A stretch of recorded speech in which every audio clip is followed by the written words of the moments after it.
Hello everyone, good afternoon, good evening. One of the last sessions for this workshop. Hi, my name is Tarun Saheja and I come from the customer experience line of business in SAP. Most of you might have heard about customer experience portfolio that SAP provides, but we know that many of you don't even know that such kind of portfolio exists in SAP. So today in the next 15 minutes, I would be explaining the use cases of customer experience solution and also take a look at how you can improvise and gain the competitive competitive edge in the customer experience space. So when we talk about customer experience, what's the first thing that comes to your mind? It's obviously net promoter score, because the way we have been dealing with it. Even though you might be working on different types of initiatives, the net promoter score is really important. And it has a lot of calculations that goes into it. One of the perspectives I want you to think is the interactions that your customer has with you in the entire journey and what impact it has, whether the interaction is a good interaction, a bad interaction, or a bad support call, or a late delivery, or a time consuming code generation. All of these interactions impact the net promoter score. And the solutions that we provide under customer experience, they help your customers and your ecosystems. So who are your ecosystems? Your ecosystems are your sales and marketing team, your customer support team, your end customers, right? That's also part of your ecosystem. Channel partners selling downstream to retailers or influencers. Each and every point of this ecosystem, we are able to provide solutions, and only when you empower this ecosystem, you will be able to improvise on the interactions that you have with the customer, right? So we all are here from a varied mix of industry segments. So whether it is metals and mining that we covered yesterday, whether it is building products or forest products or mill products, or even for that matter forest paper value chain or maybe even textiles.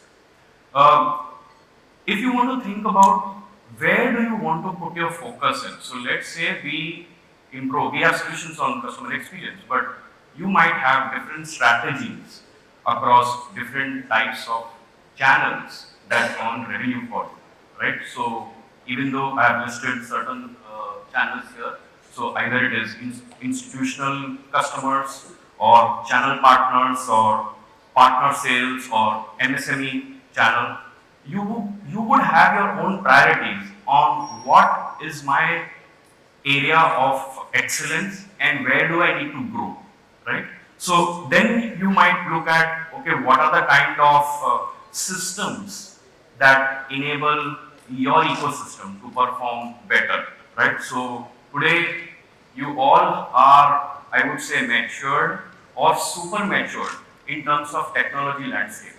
But believe me, in the last 23 years, I've been working with very large organizations, not only in India, but across North America and Canada, where I've seen that the customer experience or the front office solutions are those which have some improvement areas to be taken care of, right? So whereas your ERP systems and other backend systems are really great and you're moving towards the cloudification journey, the front office piece is often either broken or you have too many systems to deal with.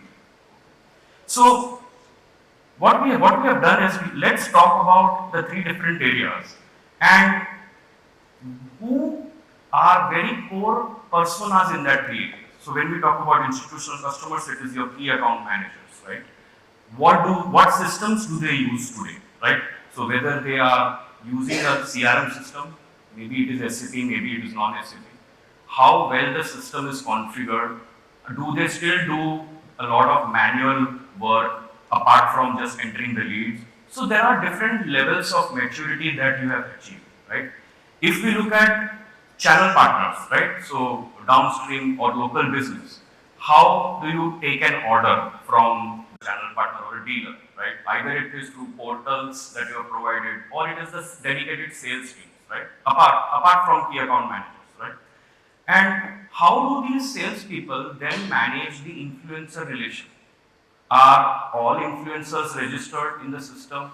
Are targets given to influencers? Because I believe maybe not in chemicals, but maybe in the building products or mill industry, your influencer-based relation is very important, right?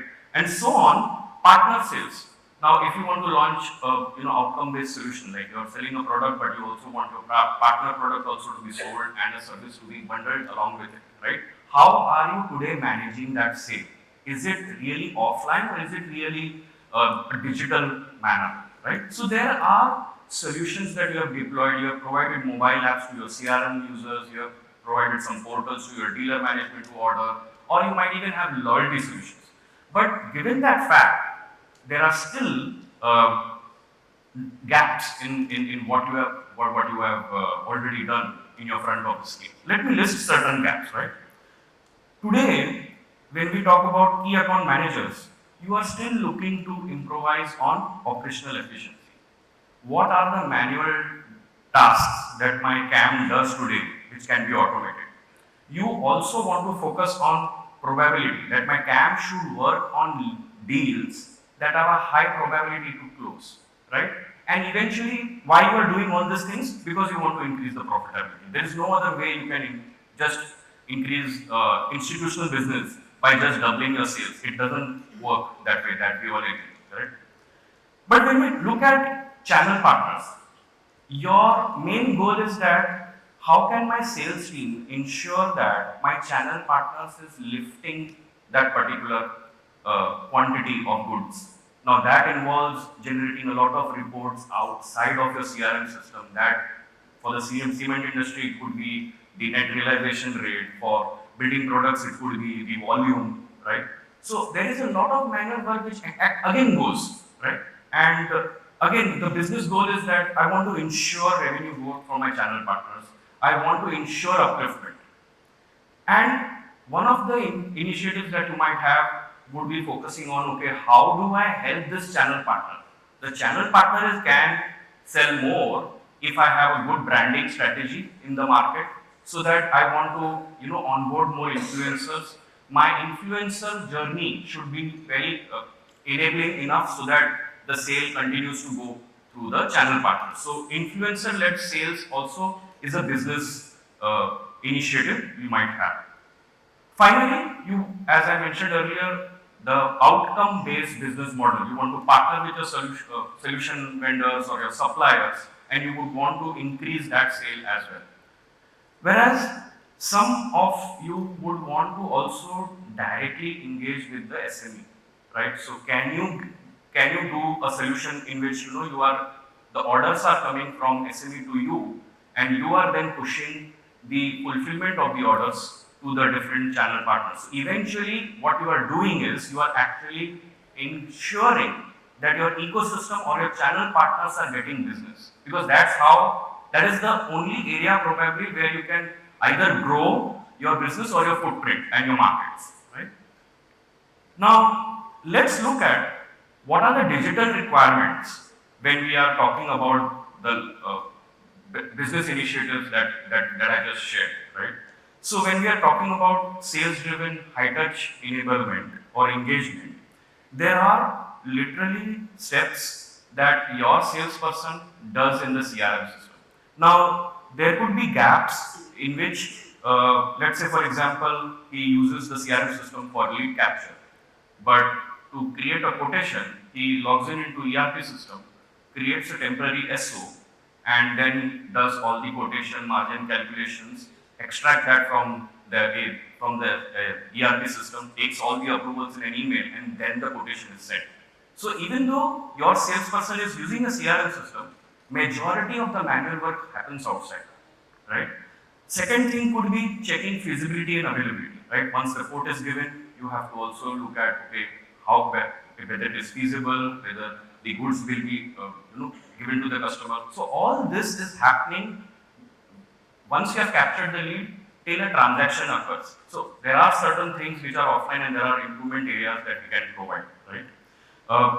The third part is a lot of mundane tasks that your CR, that the salesperson does is often you might have a self-service portal or maybe a Fiori app which you might have enabled for your institutional customers to look at okay, where the logistics status is, where the goods are, etc.